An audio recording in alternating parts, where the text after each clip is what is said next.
बांग्लादेश की पूर्व प्रधानमंत्री शेख हसीना और उनकी सरकार में गृह मंत्री रहे असदुज्जमा को फांसी की सजा सुनाई। अब देखिए कि कैसे बांग्लादेश के इस आंतरिक फैसले ने भारत के लिए मुसीबत खड़ी कर दी। कैसे विदेश नीति के मामले में नरेंद्र मोदी एक अनाड़ी प्रधानमंत्री साबित हुए। नरेंद्र मोदी जब प्रधानमंत्री बने थे तो एक नारा उन्होंने उछाला था, नेबरहुड फर्स्ट। इस नीति का मूल उद्देश्य था पड़ोसी देशों के साथ मजबूत आर्थिक और सुरक्षा संबंध स्थापित करना।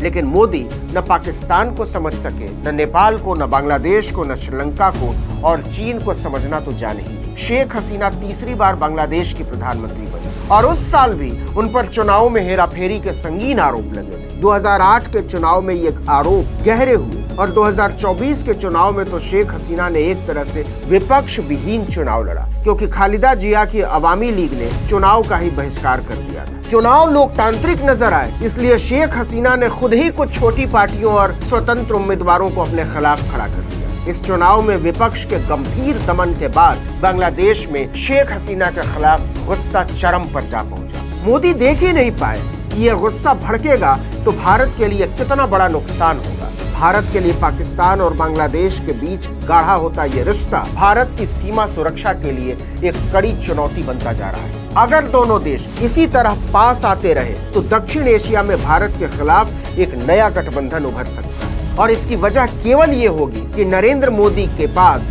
अंतर्राष्ट्रीय कूटनीति की ऐसी समझ नहीं जिसमें पहले के प्रधानमंत्री माहिर थे।